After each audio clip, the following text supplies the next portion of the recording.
नदिया तीर मातु घर मोरी मैया रुके गाँव है।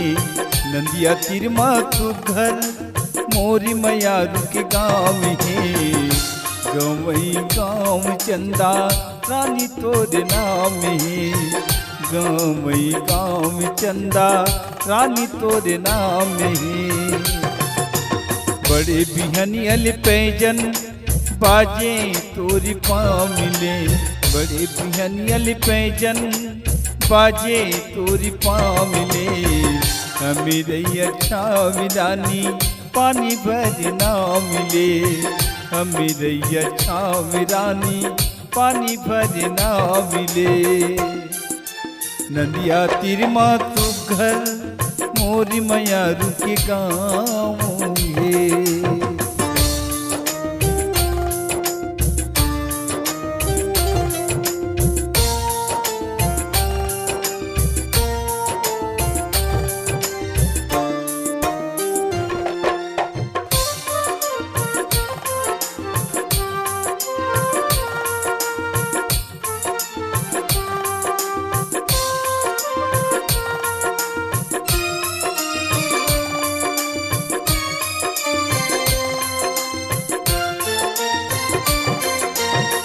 अंगना मतुलसी के बिरवा लगाए वो।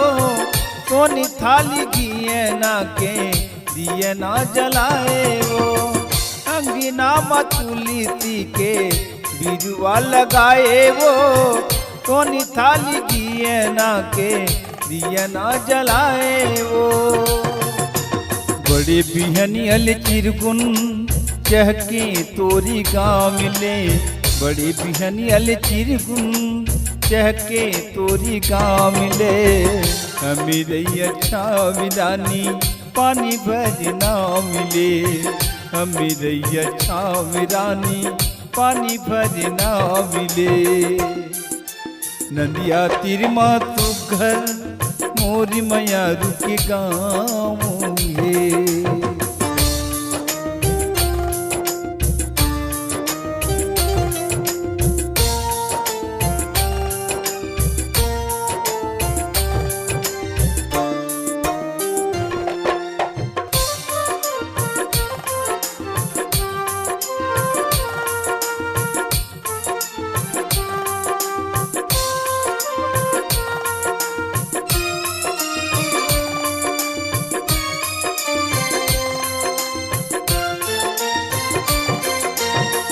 कुकिरा बसती रानी गैया रंभाए वो। माया के गीत गाए मनी मोरी भाए वो। कुकिरा बसती रानी गैया रंभाए वो। माया के गीत गाए मनी मोरी भाए वो। गुरुतुर मीठी बोली सुनाए पूरा गाँव में। गुरुतुर मीठी बोली सुनाए पूरा गाँव में। हमें अच्छा विदानी पानी भर ना मिले। हमें अच्छा विदानी पानी भर ना मिले। नदिया तीर मातु घर मोरी मैया रुके गाँव है। नदिया तीर मातु घर मोरी मैया रुके गाँव है। गवई गाँव चंदा रानी तोरे नाम है। गवई गाँव चंदा रानी तोरे नाम है।